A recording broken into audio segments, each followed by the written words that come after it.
Welcome.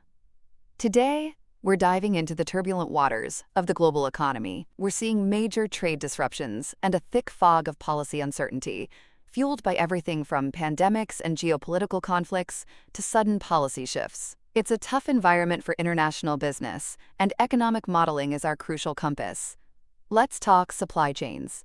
Bottlenecks have been a huge headache. Think container chaos, semiconductor shortages, and labor gaps. Economists use models like vector autoregressions, or VARs, to measure the fallout. The data, often from sources like purchasing managers' indexes, generally shows these disruptions mean less global production, reduced trade, and higher prices for everyone. Some models even look at how firms manage their inventories, highlighting that when stocks are low, problems like increased shipping times hit harder, leading to output cuts and stockouts. Then there are geopolitical risks. Trade wars, tariffs, sanctions, political instability, and actual conflicts. Events like the war in Ukraine, tensions in the Middle East affecting Red Sea shipping, and U.S.-China trade friction have wide-ranging effects on commodity markets, shipping costs, and overall stability. To understand these economy-wide impacts, experts use tools like computable general equilibrium, or CGE models. An interesting trend emerging is geoeconomic fragmentation, where trade increasingly follows geopolitical allegiances rather than pure economic logic. We're seeing trade grow more slowly between countries that are geopolitically distant.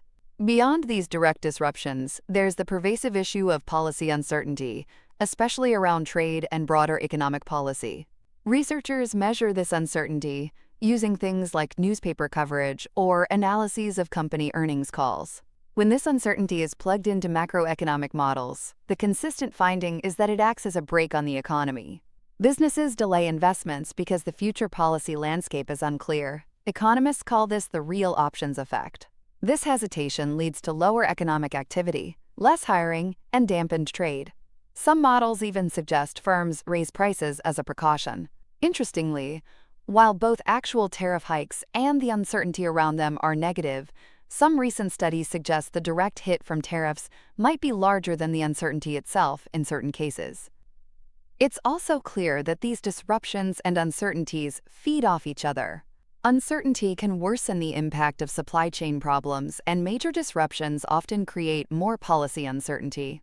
This is pushing a drive towards greater supply chain resilience. Companies are reevaluating, sometimes even streamlining, by working with fewer, more reliable suppliers. While complex global value chains offer efficiencies, they can also amplify the negative effects of shocks across borders. So what's the takeaway? Economic modeling offers vital tools for navigating this complex global trade environment.